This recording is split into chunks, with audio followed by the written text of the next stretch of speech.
Jakarta to our correspondent there, Jack Hewson. Jack, what's the very latest you're hearing on that crash and indeed the rescue operation from that wreckage? Well, as you mentioned in that report just there are divers now at the scene and the crash site has been established. The footage that's been released by the National Disaster Management Agencies shows a kind of slick over the water, presumably from jet fuel, which has left there, including also lots of bits of debris, including clothing, cell phones, ID cards, documentation from the passengers.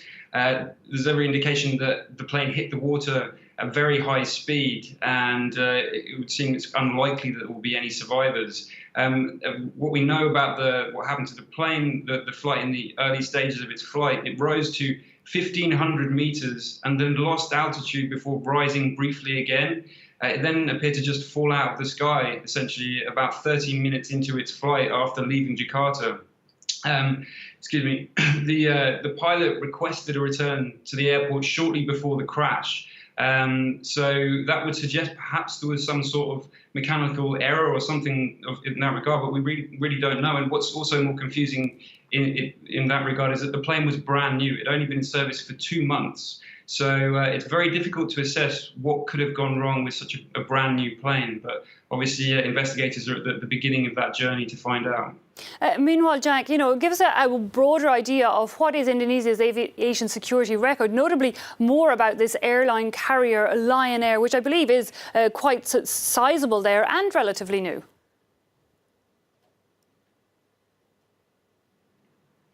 Well, yes, like most Indonesian airlines, Lion Air was on a blacklist of airlines that were not allowed to fly into the EU for most of the last decade.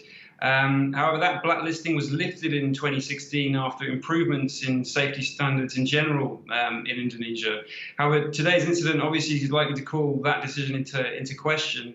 Lion have had a number of incidents previously with several incidents of planes skidding off runways, the worst being well, actually, this wasn't just a plane skidding off a runway. The worst they had was in 2004 when 25 people were killed during a crash landing in Solo City. Also, notoriously, in 2013, a plane fell short of the runway in Bali, crashing into the sea there, though fortunately the water was so shallow that all of the passengers were successfully rescued without fatalities in that incident.